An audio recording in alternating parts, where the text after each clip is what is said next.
이 골빈 아줌마야. 여기 군사구역인 거 몰라? 어서 차 빼서 꺼져. 영하 20도 훈련장에서 연대장이 민간인으로 착각하고 막말을 퍼부은 상대. 알고 보니 30대 최연소 사단장이었습니다. 과연 이 오만한 대령은 어떤 최후를 맞이하게 될까요? 그리고 이 사건 뒤에 숨겨진 50억대 군 비리의 진실은 무엇일까요? 영상 보시기 전에 구독과 좋아요 한번 눌러주시면 세상 사연에 큰 힘이 됩니다.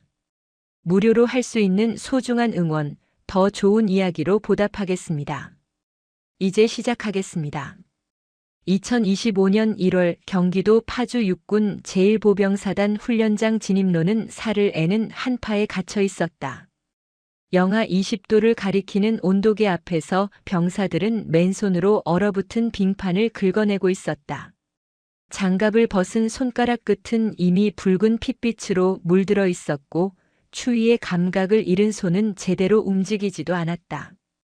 훈련장 입구에서 백호여단 연대장 진태성 대령이 팔짱을 낀 채 서 있었다. 그의 가슴팔에는 무궁화 3개가 달린 계급장이 햇빛을 받아 번쩍였다. 빨리 못 치우냐? 오늘 오후 3시에 사단장님 시찰이다. 이 꼴로 보여드릴 거냐? 진태성 대령의 고함 소리가 훈련장 전체를 울렸다. 병사들은 고개를 더욱 숙인 채 얼음을 긁어냈다. 광민호 일병의 손에서는 이미 피가 흘러내리고 있었다. 동상 초기 증상이었다. 손가락 끝이 퉁퉁 부어오르고 갈라진 피부 사이로 선홍빛 피가 스며나왔다. 그는 이를 악물고 참았지만 손을 움직일 때마다 찢어지는 고통이 몰려왔다. 그때 한 명의 젊은 장교가 달려왔다. 육군 사관학교를 지난해 12월에 졸업한 강하준 소위였다. 그의 가슴에는 다이아몬드 1개가 빛나고 있었다. 24살의 신임 소대장인 그는 규정집을 손에 든 채 진태성 대령 앞에 섰다. 대령님, 혹한기 작업 안전 규정에 따르면 영하 15도 이하에서는 방한 장구 착용이 필수입니다. 맨손 작업은 명백한 규정 위반입니다. 삽과 곡괭이를 사용하도록 허가해 주십시오. 강하준 소위의 목소리는 떨렸지만 단호했다.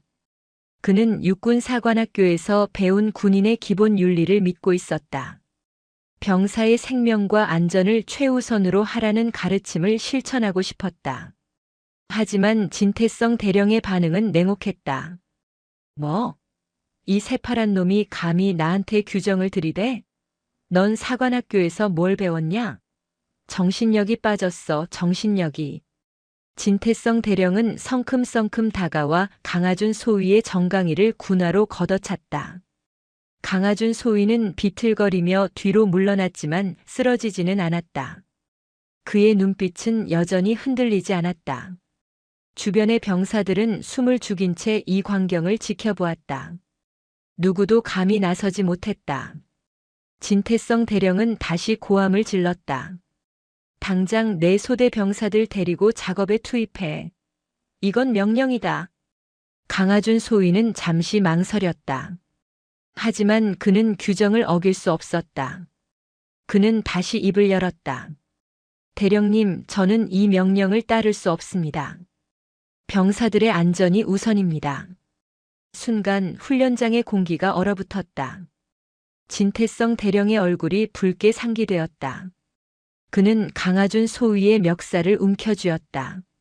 너 지금 항명하는 거냐? 너 군법회에 회부 각오하고 있는 거지? 그 순간 진태성 대령은 피를 흘리며 작업 중인 광민호 일병을 발견했다. 그는 강하준 소위를 밀쳐내고 광민호 일병에게 다가갔다. 광민호 일병은 고개를 들지 못한 채 떨고 있었다. 야, 광민호. 내가 타령이라도 생각하는 거냐? 너 지금 군 생활 포기하고 싶어? 내가 너 전역 후 진로까지 다 막아버릴 수 있어. 알아? 광민호 일병의 얼굴이 창백하게 변했다. 그는 아무 말도 하지 못한 채 고개만 끄덕였다. 주변의 병사들도 공포에 질린 표정으로 작업을 계속했다. 강하준 소위는 주먹을 불끈 쥐었지만 계급의 벽 앞에서 무력했다. 그는 자신의 무능함에 분노했고 동시에 이 부조리한 현실에 절망했다. 바로 그때였다. 훈련장 입구에 낡은 민수용 SUV 한 대가 멈춰섰다. 차체는 흙먼지로 뒤덮여 있었고 번호판조차 제대로 보이지 않았다. 진태성 대령은 인상을 찌푸리며 그쪽을 바라보았다. 차 문이 열리고 한 명의 여성이 내렸다. 그녀는 흙이 묻은 야전 점퍼를 입고 있었고 계급장은 흙에 가려져 거의 보이지 않았다. 30대 후반으로 보이는 나이였지만 그녀의 눈빛은 날카로웠다. 진태성 대령은 그녀를 단순한 민간인이나 하급 부사관 정도로 생각했다. 그는 거침없이 다가가 손가락질을 하며 소리쳤다. 이 아줌마가 여기가 어디라고 함부로 차를 대. 당장 빼지 못해? 여기는 군사시설이야. 주변의 병사들이 긴장한 표정으로 이 장면을 지켜보았다. 강하준 소위도 고개를 들어 그 여성을 바라보았다. 그녀는 무표정한 얼굴로 진태성 대령을 바라보았다. 그리고 천천히 그에게 다가갔다. 진태성 대령은 여전히 자신이 우위에 있다고 생각하며 계속 고함을 질렀다. 뭐 하는 거야? 당장 돌아서지 못해. 여성은 아무 말 없이 진태성 대령의 손가락을 가볍게 붙잡았다. 그리고 순식간에 그의 몸을 뒤틀어 얼음판 위에 내동댕이 쳤다. 진태성 대령은 등을 땅에 부딪히며 신음을 흘렸다. 주변의 병사들이 숨을 죽였다. 강하준 소위는 눈을 크게 떴다. 여성은 천천히 허리를 숙여 진태성 대령을 내려다보았다. 그리고 낮고 차분한 목소리로 말했다. 내 별 2개가 내 눈가에만 안 보이는가 보군. 그녀는 흙이 묻은 점퍼 앞섭을 털어냈다. 그 순간 햇빛을 받아 빛나는 2개의 별이 드러났다. 소장 계급장이었다. 훈련장에 있던 모든 사람이 경직되었다. 진태성 대령의 얼굴이 새하얗게 변했다. 그는 얼음판 위에서 부들부들 떨며 말을 더듬었다. 소장님. 이서연 소장이었다. 그녀는 국군 특수전사령부 707 특수임무단 출신으로 38세의 나이에 육군 최연소 사단장이 된 인물이었다. 그녀의 이름은 군 내부에서 전설처럼 회자되었다. 특수부대 시절 그녀는 수많은 대테러 작전을 성공시켰고 그 과정에서 보여준 판단력과 전투 능력은 동료들조차 경탄하게 만들었다. 그녀가 제1보병사단장으로 부임한 것은 불과 2달 전이었다. 이서연 소장은 진태성 대령을 내려다보며 차갑게 말했다. 진태성 대령, 지금 당장 일어나서 저 병사들이 치우고 있는 얼음을 맨손으로 치워라. 내가 명령한다. 진태성 대령은 떨리는 목소리로 대답했다. 그러나 소장님 그건 명령이다. 이서연 소장의 목소리는 단호했다. 진태성 대령은 비틀거리며 일어나 얼음판으로 걸어갔다. 그는 장갑을 벗고 맨손으로 얼음을 긁어내기 시작했다. 추위가 손을 파고들었고 곧 그의 손가락도 붉게 물들기 시작했다. 병사들은 이 광경을 믿을 수 없다는 표정으로 바라보았다. 이서연 소장은 주변을 둘러보며 병사들에게 말했다. 전원 작업 중지. 당장 막사로 돌아가서 손 치료받고 따뜻한 물로 체온 회복해라. 이건 명령이다. 병사들은 일제히 경례를 올리고 막사로 향했다. 광민호 일병도 피를 흘리는 손을 감싼 채 천천히 걸어갔다. 이서연 소장은 다시 진태성 대령을 바라보았다. 그의 손은 이미 동상 증세를 보이고 있었다. 이제 느껴지나? 내가 저 병사들에게 무슨 짓을 한 건지. 진태성 대령은 고개를 숙인 채 아무 말도 하지 못했다. 이서연 소장은 무전기를 꺼내들었다. 헌병대 즉시 훈련장으로 출동하라. 진태성 대령을 긴급 구속한다. 잠시 후 헌병대 차량이 도착했다. 헌병들은 진태성 대령에게 수갑을 채웠다. 그는 저항하지 않았다. 그의 군 생활은 그 순간 끝이 났다. 이서연 소장은 진태성 대령이 끌려가는 모습을 지켜본 후 강하준 소위에게 다가갔다. 강하준 소위는 긴장한 표정으로 경례를 올렸다. 제1보병사단 백호여단 3대대 1중대장 강하준 소위입니다. 이서연 소장은 그의 어깨를 가볍게 두드렸다. 용기 있는 장교였다. 내가 오늘 보여준 행동이 진정한 리더십이다. 규정을 지키고 병사를 보호하려 한 너의 선택은 옳았다. 강하준 소위는 감격한 표정을 지었다. 그는 육군사관학교에서 배운 가치가 현실에서도 통한다는 것을 깨달았다. 이서연 소장은 계속해서 말했다. 오늘부터 너는 내 전속 부관이다. 나를 따라 사단 전체를 바로잡을 거다. 준비됐나? 강하준 소위는 힘차게 대답했다. 명을 받들겠습니다, 소장님. 이서연 소장은 고개를 끄덕이고 훈련장을 떠났다. 강하준 소위는 그녀의 뒷모습을 바라보며 가슴 깊은 곳에서 울려오는 감동을 느꼈다. 그는 이제 자신이 따라야 할 진정한 리더를 만났다고 확신했다.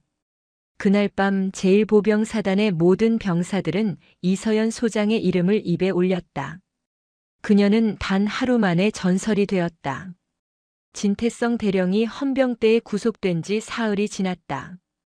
제1보병사단 사단장실에서 이서연 소장은 압수한 진태성 대령의 컴퓨터와 장부를 검토하고 있었다. 그녀의 옆에는 전속 부관으로 새로 발탁된 강하준 소위가 서 있었다. 강하준 소위는 육군사관학교에서 정보 분석 교육을 받았던 경험을 살려 자료들을 정리하고 있었다. 두 사람이 발견한 내용은 상상을 초월했다. 소장님, 이건 단순한 병사 학대 사건이 아닙니다. 강하준 소위가 긴장한 목소리로 보고했다. 그의 손에는 인쇄된 거래 내역서가 들려 있었다. 이서연 소장은 서류를 받아들고 찬찬히 살펴보았다. 그녀의 눈빛이 차갑게 가라앉았다. 부대 난방 유류 횡령, 식자재 불법 판매, 군수 물자 빼돌리기. 규모가 상당한데? 네, 소장님. 지난 2년간 약 12억 원 상당의 물자가 빠져나간 것으로 추정됩니다. 진태성 대령 혼자서는 불가능한 규모입니다. 강하준 소위는 또 다른 서류를 펼쳤다. 거기에는 민간업체와의 거래 기록이 상세히 적혀 있었다. 부대 난방용 경유는 인근 주유소로 흘러갔고 병사들을 위한 식자재는 민간 식당과 마트로 팔려나갔다. 그 대가로 진태성 대령의 계좌에는 매달 수백만 원씩 입금되었다. 하지만 더 큰 문제는 따로 있었다. 소장님, 여기 보십시오. 진태성 대령이 받은 돈의 30%가 매달 다른 계좌로 송금됩니다. 계좌 주인은 강하준 소위가 말을 멈췄다. 이서연 소장이 서류를 보며 차갑게 말했다. 오정호 준장. 오정호 준장은 육군본부 군수차장이었다. 별 하나를 단 그는 육군 전체의 보급과 물자 관리를 총괄하는 핵심 보직에 있었다. 그가 이 비리의 배후라면 진태성 대령은 빙산의 일각에 불과했다. 이서연 소장은 서류를 책상 위에 내려놓고 창밖을 바라보았다. 겨울 하늘은 잿빛으로 흐려 있었다. 강 소위, 이 자료를 군 감찰실과 국방부 감사관실에 동시 제출한다. 그리고 검찰에도 고발장을 제출해라. 명을 받들겠습니다. 강하준 소위는 경례를 올리고 사단장실을 나섰다. 이서연 소장은 혼자 남아 생각에 잠겼다. 그녀는 오정호 준장의 성격을 알고 있었다. 그는 자신의 이익을 위해서라면 무슨 짓이든 하는 인물이었다. 가만히 당하고 있지는 않을 것이다. 그녀의 예상은 정확했다. 그날 오후 이서연 소장의 집무실 전화가 울렸다. 발신자는 오정호 준장이었다. 이서연 소장은 전화를 받았다. 제1보병사단장 이서연 소장입니다. 전화 너머로 오정호 준장의 목소리가 들려왔다. 그의 목소리는 위협적이었다. 이 소장, 무슨 짓을 하는 건가? 진태성 대령 건은 사단 내부에서 조용히 처리하면 될 일 아닌가? 왜 군 감찰실까지 끌어들이는 거지? 준장님, 이건 단순한 기강 회의가 아닙니다. 12억 원 규모의 조직적 횡령입니다. 당연히 상부에 보고해야 합니다. 이 소장, 자네 아직 젊어. 군대가 어떻게 돌아가는지 모르는 모양인데 이런 일은 적당히 덮고 넘어가는 게 서로 좋아. 자네 앞길을 위해서라도 말이야. 이서연 소장의 눈빛이 차갑게 변했다. 그녀는 단호하게 말했다. 준장님, 저는 병사들의 생명을 지키는 것이 제 임무입니다. 비리를 덮는 것이 아니라요. 이 사건은 끝까지 조사할 것입니다. 이 소장. 오정호 준장의 목소리가 높아졌다. 하지만 이서연 소장은 흔들리지 않았다. 할 말이 그것뿐이시라면 전화 끊겠습니다. 이서연 소장은 전화를 끊었다. 그녀는 이것이 시작일 뿐이라는 것을 알고 있었다. 오정호 준장은 가만히 있지 않을 것이다. 그리고 그녀의 예상은 또다시 적중했다. 다음 날 아침 제1보병사단 행정처에서 긴급 보고가 올라왔다. 사단의 모든 보급 물자 요청이 육군본부에서 반려되었다는 내용이었다.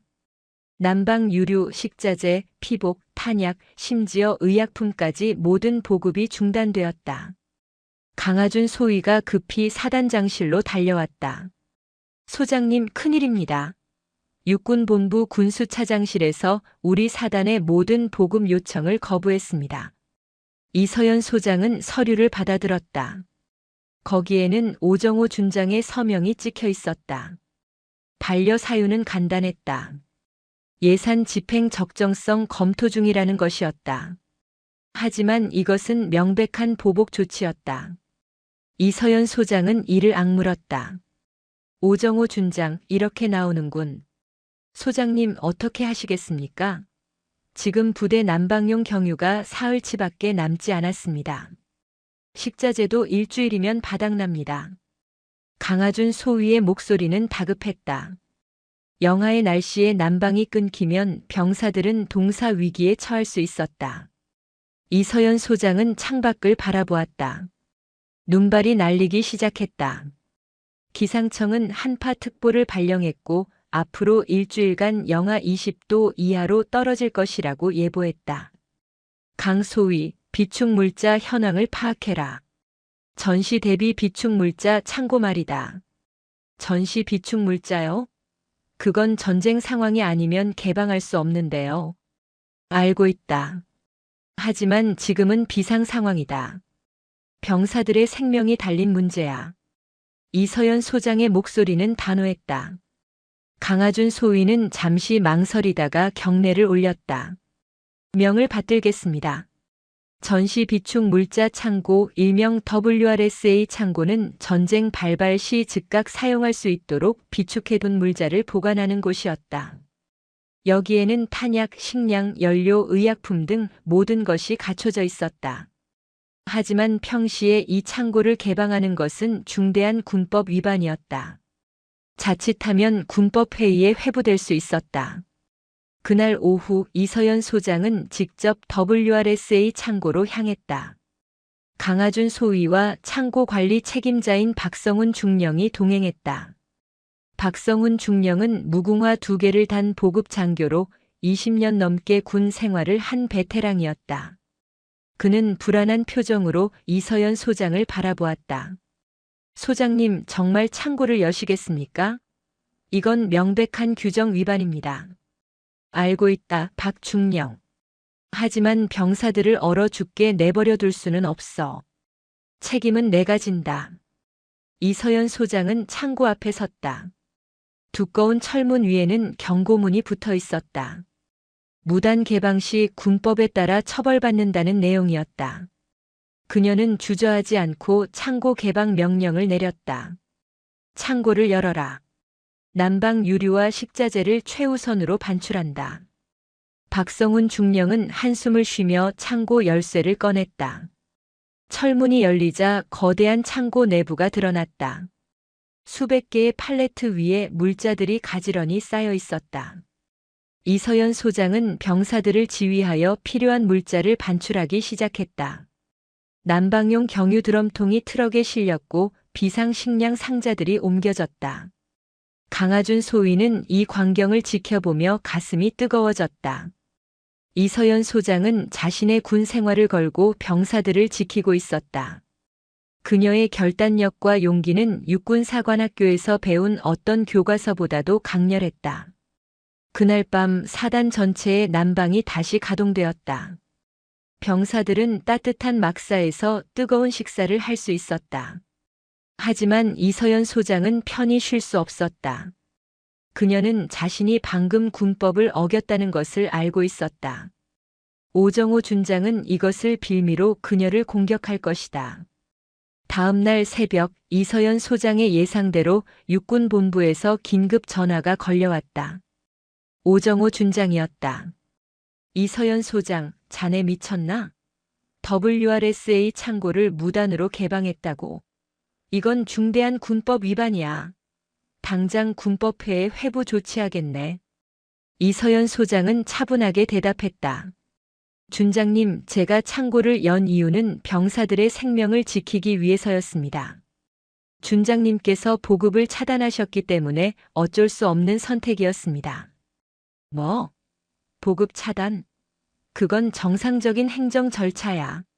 자네가 멋대로 군법을 어긴 거지. 그렇다면 준장님, 왜 하필 이 시점에 우리 사단만 보급이 중단된 겁니까? 진태성 대령 비리 조사와 무관하다고 하시겠습니까? 전화 너머로 오정호 준장의 거친 숨소리가 들렸다. 그는 잠시 침묵하다가 다시 말했다. 이 소장, 자네 지금 나를 협박하는 건가? 아닙니다. 사실을 말씀드리는 겁니다. 저는 끝까지 이 사건을 조사할 것이고 준장님의 관련 여부도 명확히 밝혀낼 것입니다. 좋아, 이 소장. 자네 각오는 단단히 해도 나도 가만히 있지 않을 테니까. 오정호 준장은 전화를 끊었다.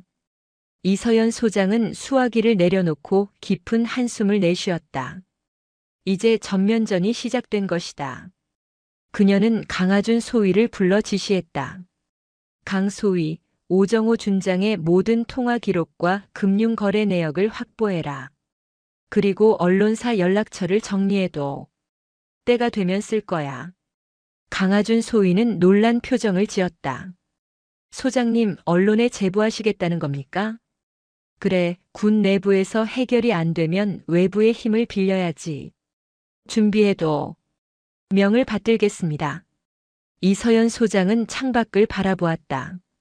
눈은 여전히 내리고 있었고 추위는 더욱 매서워지고 있었다. 하지만 그녀의 눈빛은 흔들리지 않았다. 그녀는 병사들을 지킬 것이고 정의를 실현할 것이었다. 오정호 준장과의 싸움은 이제 시작일 뿐이었다. 이서연 소장이 WRSA 창고를 개방한 지 이틀이 지났다. 제1보병사단은 비축 물자 덕분에 난방과 식사 문제를 해결할 수 있었지만 이서연 소장이 처한 상황은 점점 더 악화되고 있었다. 육군본부에서는 연일 문책 공문이 내려왔고 오정호 준장은 군법회의 회부를 강력히 요구하고 있었다.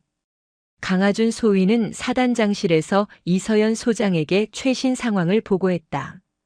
소장님, 육군본부 감찰실에서 조사관을 파견한다고 합니다. 내일 오전 10시에 도착 예정입니다. 이서연 소장은 고개를 끄덕였다. 그녀는 이미 예상하고 있었다. 오정호 준장은 자신의 비리를 은폐하기 위해 이서연 소장을 먼저 제거하려 할 것이다. 그녀가 군법 위반으로 구속되면 진태성 대령 비리 수사도 흐지부지 될 가능성이 높았다. 강 소위, 오정호 준장 관련 자료 수집은 어떻게 되고 있나? 네, 소장님.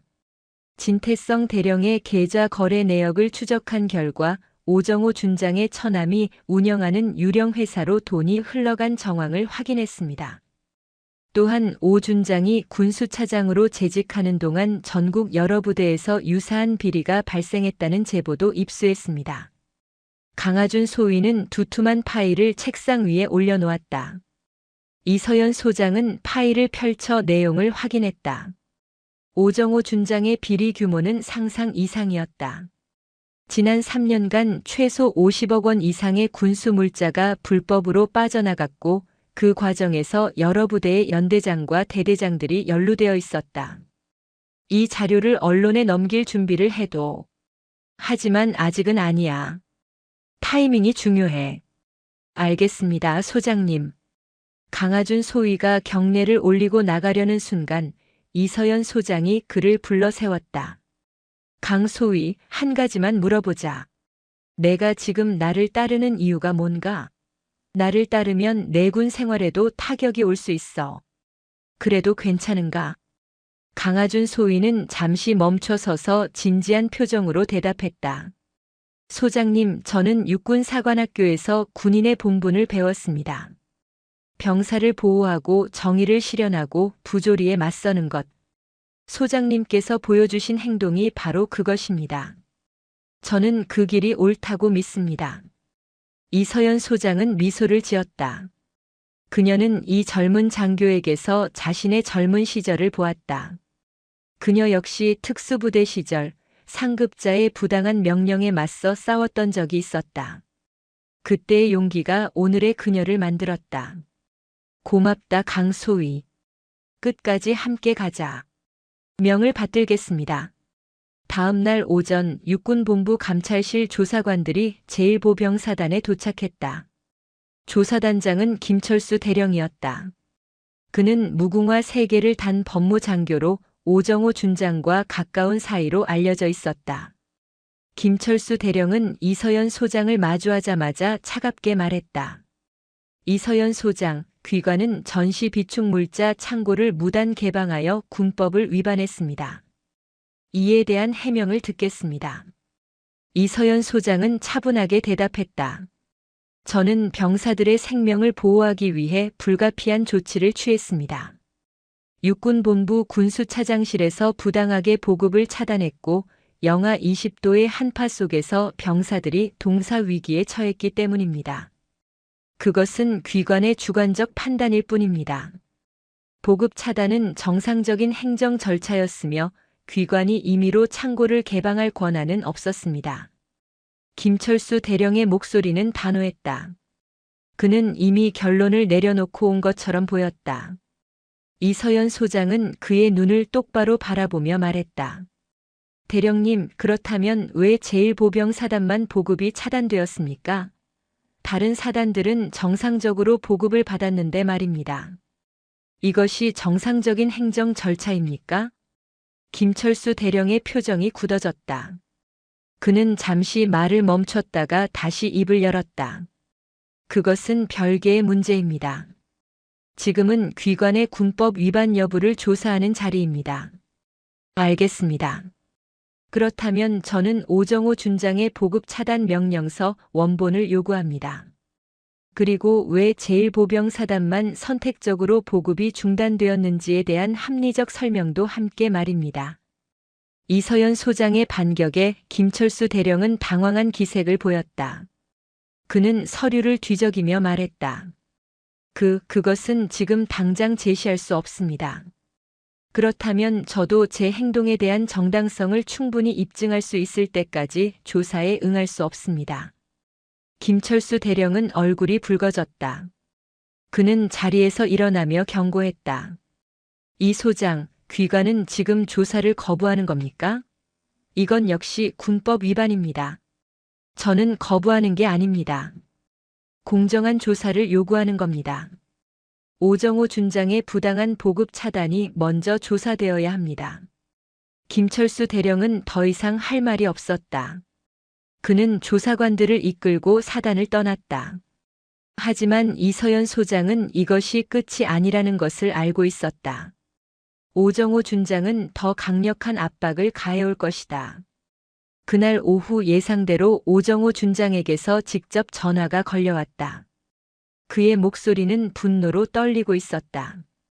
이서연 소장, 감찰 조사까지 거부하다니 자네 정말 미쳤군. 당장 군법회의에 회부하겠네.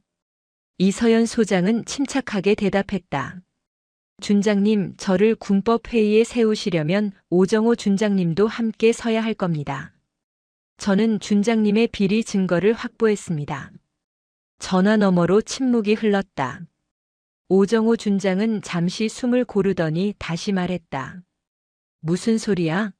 나한테 무슨 비리가 있다는 건가? 진태성 대령이 횡령한 돈의 30%가 준장님 처남의 유령 회사로 흘러갔습니다. 그리고 준장님이 군수차장으로 재직하는 동안 전국적으로 유사한 비리가 발생했습니다. 이것이 우연이라고 생각하십니까? 오정호 준장의 숨소리가 거칠어졌다. 그는 한참 동안 아무 말도 하지 않다가 낮고 위협적인 목소리로 말했다. 이 소장, 자네 지금 나를 협박하는 건가? 자네가 가진 게 뭔지 모르겠지만 나를 건드리면 자네도 무사하지 못할 거야. 저는 협박하는 게 아닙니다. 사실을 말씀드리는 겁니다. 준장님, 지금이라도 자수하십시오. 그게 준장님을 위한 길입니다. 닥쳐. 이 소장, 자네 각오 단단히 해도 내가 어떻게 나오는지 두고 봐. 오정호 준장은 전화를 끊었다. 이서연 소장은 수화기를 내려놓고 깊이 숨을 들이마셨다. 이제 정말로 전면전이 시작되었다. 그녀는 강하준 소위를 불렀다. 강 소위, 언론사에 연락해. 내일 서울로 올라간다. 소장님 국방부로 가시는 겁니까? 그래, 국방부 장관을 직접 만날 거야. 그 전에 언론에 이 사건을 알려야 해. 오정호 준장이 군 내부에서 이 사건을 무마하기 전에 말이야. 강하준 소위는 긴장한 표정으로 물었다. 소장님, 그럼 소장님께서는? 나는 각오되어 있어. 최악의 경우 군법회의에 서게 될 수도 있지. 하지만 병사들을 지키고 정의를 실현하는 것이 내 임무야. 그게 군인의 본분이고. 강하준 소위는 숙연한 표정으로 경례를 올렸다. 명을 받들겠습니다. 소장님과 끝까지 함께하겠습니다. 이서연 소장은 고개를 끄덕였다. 그녀는 창밖을 바라보았다. 어둠이 내리고 있었고 별들이 하나둘 떠오르고 있었다. 그녀는 자신의 별 2개를 내려다보았다. 이 별들은 그녀가 지켜야 할 병사들을 상징했다. 그녀는 절대 물러서지 않을 것이다. 그날 밤 강하준 소위는 여러 언론사에 제보 메일을 발송했다. 메일에는 진태성 대령의 비리 증거와 오정호 준장의 연루 정황, 그리고 제1보병사단에 대한 부당한 보급 차단 사실이 상세히 담겨 있었다. 또한 이서연 소장이 병사들을 구하기 위해 WRSA 창고를 개방할 수밖에 없었던 절박한 상황도 함께 설명되어 있었다. 다음 날 아침 주요 언론사들이 일제히 이 사건을 보도하기 시작했다. 방송과 신문은 군 내부 비리와 이서연 소장의 용기를 대서특필했다. 여론은 순식간에 들끓었다. 국민들은 병사들을 지킨 이서연 소장을 영웅으로 칭송했고 오정호 준장과 진태성 대령의 비리를 강력히 규탄했다. 국방부는 긴급 회의를 소집했다. 국방부 장관은 이 사건이 언론에 보도되자 즉각 대응에 나섰다. 그는 이서연 소장을 국방부로 소환했다. 동시에 오정호 준장에게도 출석 명령을 내렸다. 이제 모든 것이 국방부 장관 앞에서 결정될 것이었다. 이서연 소장은 강하준 소위와 함께 서울로 향했다. 차 안에서 강하준 소위가 조심스럽게 물었다. 소장님, 국방부 장관님을 만나시면 뭐라고 말씀하실 겁니까? 이서연 소장은 잠시 생각하다가 대답했다. 진실을 말할 거야. 내가 한 일, 내가 지키려 한 것, 그리고 오정호 준장의 비리. 그것만으로 충분해. 소장님께서 처벌받으실 수도 있습니다. 알고 있어. 하지만 후회는 없어. 나는 내가 해야 할 일을 했을 뿐이야. 강하준 소위는 더 이상 말하지 않았다. 그는 이서연 소장의 옆모습을 바라보며 깊은 존경심을 느꼈다. 이 사람이야말로 진정한 군인이었다. 차는 계속해서 서울을 향해 달렸다. 이서연 소장의 운명을 결정할 마지막 대결이 그녀를 기다리고 있었다. 서울 용산구 국방부 청사는 긴장감으로 가득했다. 이서연 소장과 강하준 소위가 도착했을 때 청사 입구에는 이미 여러 언론사 기자들이 카메라를 들고 대기하고 있었다. 전날 밤 터진 특종 이후 이 사건은 전국적인 관심사가 되었다. 기자들은 이서연 소장을 보자마자 플래시를 터뜨리며 질문을 쏟아냈다. 소장님, 정말 병사들을 구하기 위해 군법을 어기신 겁니까? 오정호 준장의 비리가 사실입니까? 군법회의에 회부되실 각오가 되어 있으십니까? 이서연 소장은 잠시 멈춰 서서 기자들을 바라보았다. 그녀는 침착한 목소리로 말했다. 저는 제1보병사단 병사들의 생명을 지키기 위해 최선을 다했습니다. 그것이 군인의 본분이라고 믿습니다. 자세한 내용은 국방부 장관님과의 면담 후에 말씀드리겠습니다. 그녀는 더 이상 질문에 답하지 않고 청사 안으로 들어갔다. 강하준 소위가 그녀를 따라 걸으며 긴장한 표정으로 주변을 살폈다. 국방부 청사 복도는 고요했지만 그 고요함 속에는 폭풍전야의 긴장감이 흐르고 있었다. 국방부 장관실 앞 대기실에는 이미 오정호 준장이 앉아 있었다. 그는 별 하나를 단 군복을 단정하게 입고 있었지만 그의 얼굴에는 불안과 분노가 교차하고 있었다. 이서연 소장과 눈이 마주치자 오정호 준장은 차갑게 쏘아보았다. 이서연 소장은 태연하게 그의 맞은편에 앉았다. 두 사람 사이에 무거운 침묵이 흘렀다. 강하준 소위는 이서연 소장 옆에 서서 긴장한 채 대기했다. 오정호 준장이 먼저 입을 열었다. 이 소장, 자네 정말 끝까지 가려는 모양이군. 언론 플레이까지 하다니 참 치사하게도. 이서연 소장은 평온한 표정으로 대답했다. 치사한 건 준장님 아닙니까? 병사들을 인질로 잡아 저를 압박하신 분이. 뭐라고? 나는 정상적인 행정 절차를 따랐을 뿐이야. 그렇다면 왜 제1보병사단만 보급이 중단되었습니까? 진태성 대령 수사와 무관하다고 하시겠습니까? 오정호 준장은 입을 다물었다. 그는 더 이상 반박할 말이 없었다. 바로 그때 국방부 장관실 문이 열렸다. 비서관이 나와 두 사람을 안으로 안내했다. 장관님께서 두 분을 함께 면담하시겠답니다. 들어오십시오. 이서연 소장과 오정호 준장은 동시에 장관실로 들어갔다. 강하준 소위는 대기실에 남아야 했다. 장관실 안에는 국방부 장관 최민석이 책상 앞에 앉아 있었다. 그는 60대 초반의 예비역 대장 출신으로 군에서 35년을 복무한 베테랑이었다. 그의 가슴에는 과거 대장 시절 달았던 별 4개의 흔적이 남아 있었다. 최민석 장관은 두 사람을 번갈아 보며 입을 열었다. 이서연 소장, 오정호 준장. 두 분 모두 이 사건에 대해 할 말이 많을 것으로 안다. 하지만 먼저 내가 확인하고 싶은 것이 있다. 이 소장, 귀관은 전시 비축 물자 창고를 무단으로 개방한 것이 사실인가? 이서연 소장은 똑바로 서서 대답했다. 그렇습니다, 장관님. 저는 WRSA 창고를 개방했습니다. 귀관도 알다시피 그것은 명백한 군법 위반이다. 평시에 전시 비축 물자를 사용할 권한은 누구에게도 없다. 알고 있습니다. 하지만 저는 병사들의 생명이 위급한 상황에서 선택의 여지가 없었습니다. 최민석 장관은 고개를 끄덕이며 오정호 준장을 바라보았다. 오 준장, 귀관은 제1보병사단의 보급을 차단한 것이 사실인가? 오정호 준장은 잠시 망설이다가 대답했다. 장관님, 저는 예산 집행의 적정성을 검토하기 위해 일시적으로 보급 승인을 보류했을 뿐입니다. 이것은 군수차장으로서 정당한 권한 행사입니다. 그렇다면 왜 다른 사단이 아닌 제1보병사단만 선택적으로 보류했는가? 오정호 준장의 얼굴이 굳어졌다. 그는 대답하지 못했다.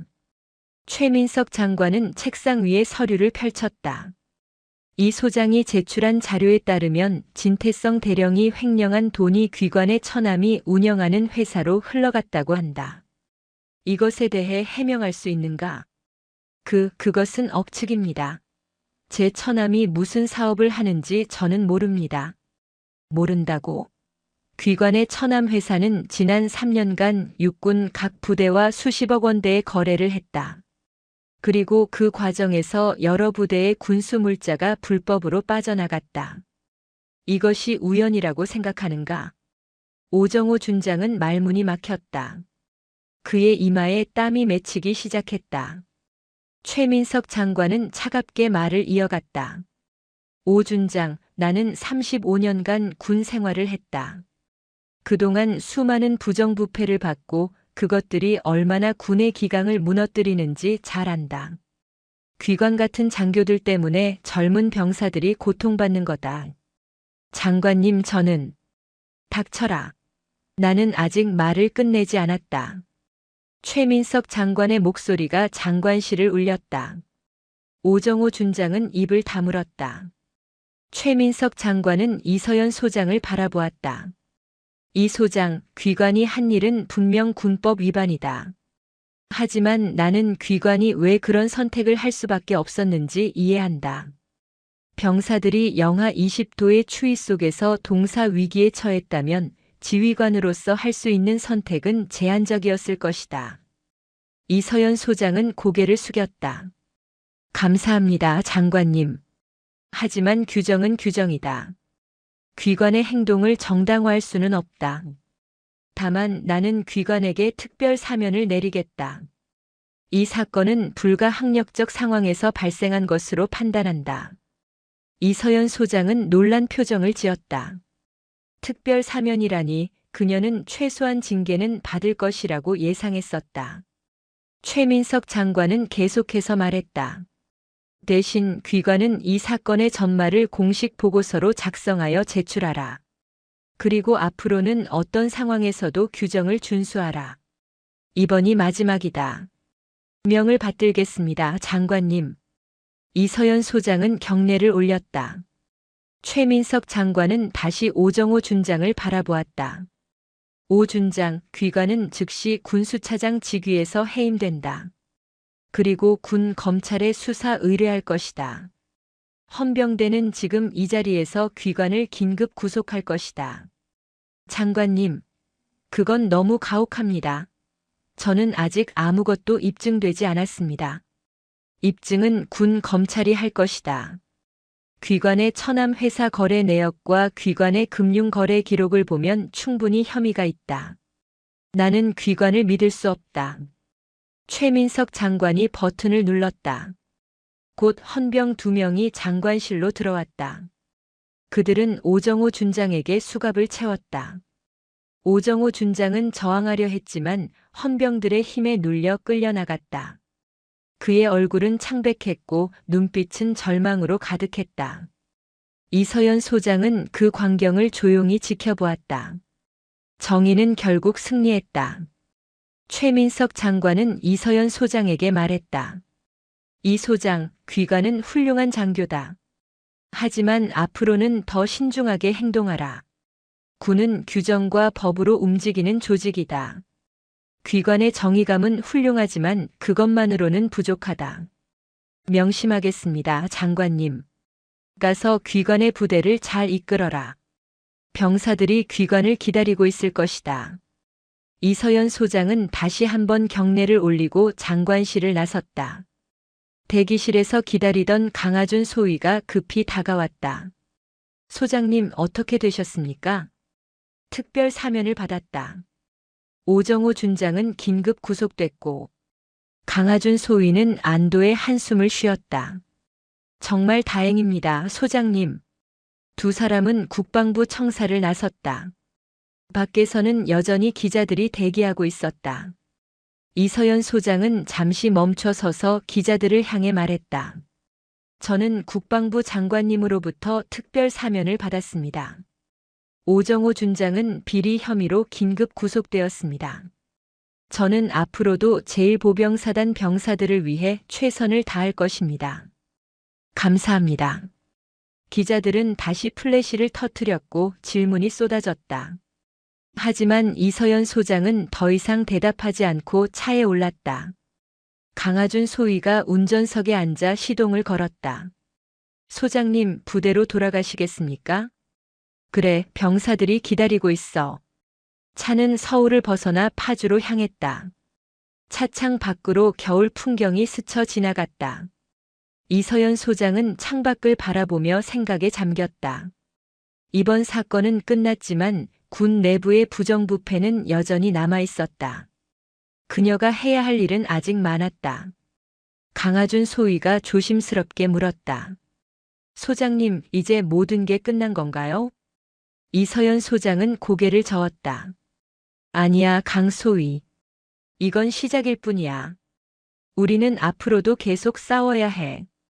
병사들을 위해, 정의를 위해. 명을 받들겠습니다, 소장님. 저도 소장님과 함께 싸우겠습니다. 이서연 소장은 미소를 지었다. 그녀는 이 젊은 장교가 자랑스러웠다. 강하준 소위는 진정한 군인으로 성장하고 있었다. 차는 계속해서 달렸다. 저 멀리 제1보병사단의 깃발이 바람에 펄럭이는 것이 보였다. 이서연 소장은 가슴 깊은 곳에서 뜨거운 것이 올라오는 것을 느꼈다. 그녀는 집으로 돌아가고 있었다. 그녀의 병사들이 기다리는 곳으로. 그녀가 지켜야 할 사람들이 있는 곳으로. 별 2개를 단 그녀의 어깨는 무거웠지만 그 무게는 자랑스러운 것이었다. 그녀는 불멸의 별이었다. 그리고 그 별은 앞으로도 계속 빛날 것이었다. 이서연 소장이 국방부에서 돌아온 지 사흘이 지났다. 제1보병사단에는 다시 평화가 찾아왔다. 아니, 평화보다는 새로운 시작이라고 표현하는 것이 더 정확했다. 육군본부에서는 긴급 보급 지시가 내려왔고 트럭 행렬이 끊임없이 사단으로 들어왔다. 난방 유류, 식자재, 피복, 의약품까지 모든 물자가 정상적으로 공급되기 시작했다. 강하준 소위는 사단장실에서 이서연 소장에게 최신 상황을 보고하고 있었다. 그의 얼굴에는 안도와 기쁨이 가득했다. 소장님, 육군 검찰에서 진태성 대령과 오정호 준장에 대한 공소장을 제출했습니다. 2 사람 모두 불명예 전역과 함께 중형이 예상됩니다. 이서연 소장은 고개를 끄덕였다. 당연한 결과야. 그들은 병사들을 착취하고 군의 기강을 무너뜨렸어. 마땅히 대가를 치러야지. 그리고 소장님, 국방부에서 군 전체의 부정부패 척결 특별감사를 실시한다고 합니다. 이번 사건이 계기가 된 것 같습니다. 잘 됐군. 이번 사건이 단순히 한두 사람을 처벌하는 것으로 끝나면 안 돼. 군 전체의 시스템을 바꿔야 해. 강하준 소위는 잠시 망설이다가 조심스럽게 물었다. 소장님, 한 가지 여쭤봐도 될까요? 말해봐. 소장님께서는 처음부터 이렇게 될 거라고 예상하셨습니까? 언론을 활용하고 국방부까지 가서 직접 대결하시는 것 말입니다. 이서연 소장은 잠시 생각에 잠겼다가 대답했다. 아니야. 나도 처음에는 막막했어. 오정호 준장 같은 고위 장교를 상대하는 게 쉬운 일은 아니었으니까. 하지만 나는 한 가지를 믿었어. 진실은 결국 밝혀진다는 것. 그리고 정의는 반드시 승리한다는 것을 말이야. 소장님의 용기가 정말 대단하십니다. 용기라기보다는 책임감이었어, 강소위. 나는 제1보병사단장이야. 이 사단의 수천 명 병사들이 내 책임 아래 있어. 그들을 지키는 것이 내 임무고 그 임무를 다하기 위해서라면 무슨 일이든 해야 해. 강하준 소위는 숙연한 표정으로 경례를 올렸다. 그는 이서연 소장에게서 진정한 리더십이 무엇인지 배우고 있었다. 바로 그때 사단 행정처에서 연락이 왔다. 병사들이 사단장실 앞에 모여 있다는 내용이었다. 이서연 소장과 강하준 소위는 급히 밖으로 나갔다. 사단장실 앞 광장에는 수백 명의 병사들이 모여 있었다. 그들은 이서연 소장을 보자 일제히 박수를 쳤다. 박수 소리가 광장 전체를 울렸다. 이서연 소장은 놀란 표정으로 병사들을 바라보았다. 병사들 앞에는 광민호 일병이 서 있었다. 그의 손은 여전히 붕대로 감겨 있었지만 표정은 밝았다. 그는 이서연 소장 앞으로 걸어와 경례를 올렸다. 제1보병사단 백호여단 3대대 1중대 광민호 일병입니다. 소장님, 저희를 구해주셔서 감사합니다. 이서연 소장은 광민호 일병의 어깨를 다독였다. 손은 좀 어떤가? 많이 나아졌습니다, 소장님. 의무대에서 잘 치료해 주셨습니다. 다행이군. 앞으로는 이런 일이 없을 거야. 내가 약속한다. 광민호 일병은 고개를 숙였다. 그의 눈에는 눈물이 맺혀 있었다. 그는 진태성 대령의 학대 속에서 절망했었지만 이서연 소장 덕분에 다시 희망을 찾았다. 그는 이제 군 생활에 대한 자부심을 느낄 수 있었다. 병사들이 다시 박수를 쳤다. 이서연 소장은 병사들을 향해 말했다.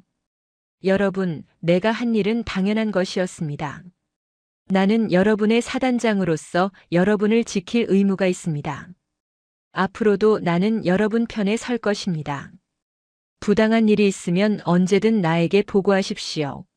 나는 여러분의 목소리를 듣겠습니다. 병사들은 환호했다. 그들의 얼굴에는 신뢰와 존경이 가득했다. 이서연 소장은 가슴이 뜨거워지는 것을 느꼈다.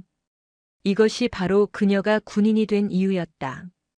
이것이 바로 그녀가 지키고 싶었던 가치였다. 그날 저녁 이서연 소장은 혼자 사단장 집무실에 앉아 있었다. 창밖으로는 별들이 반짝이고 있었다. 그녀는 자신의 가슴에 달린 별 2개를 내려다보았다. 이 별들은 무거웠다. 하지만 그 무게는 영광스러운 것이었다. 노크 소리가 들렸다. 강하준 소위가 들어왔다. 소장님, 아직도 일하고 계십니까? 아니, 그냥 생각 좀 하고 있었어. 앉아봐. 강하준 소위는 의자에 앉았다. 이서연 소장은 그를 바라보며 말했다. 강 소위, 이번 일을 겪으면서 많이 배웠을 거야. 군대가 어떤 곳인지, 리더십이 무엇인지 말이야. 네, 소장님. 저는 소장님께서 보여주신 모습을 평생 잊지 못할 것 같습니다.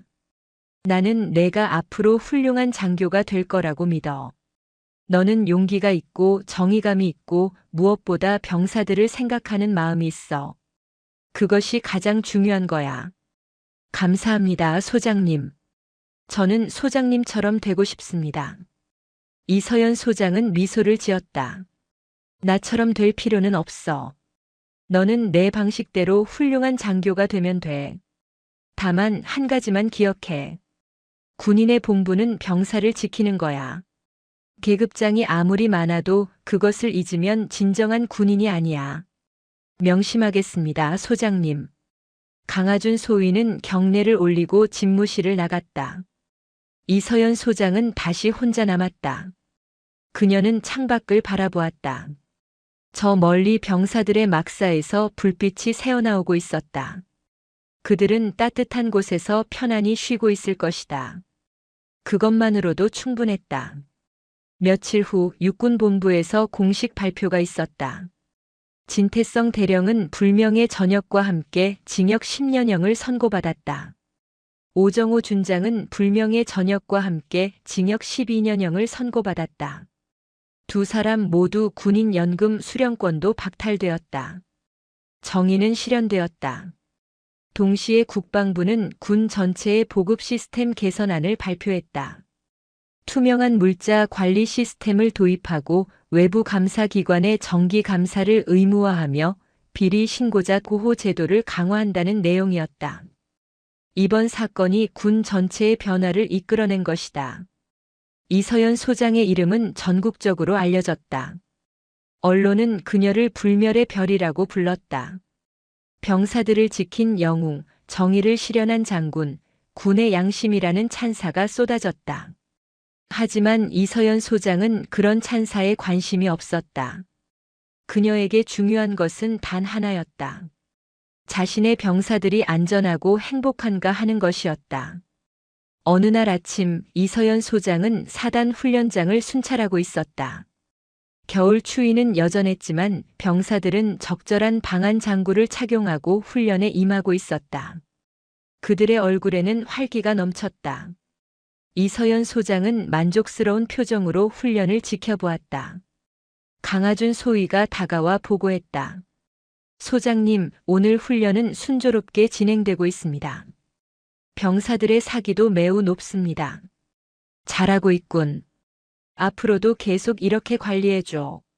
명을 받들겠습니다. 이서연 소장은 하늘을 올려다보았다. 겨울 하늘은 맑고 푸르렀다. 그녀는 깊이 숨을 들이마셨다. 차가운 공기가 폐를 가득 채웠다. 그녀는 살아있음을 느꼈다. 그리고 자신이 옳은 일을 했다는 확신을 느꼈다. 그날 오후 제1보병사단 전체 장병이 모인 가운데 특별 행사가 열렸다.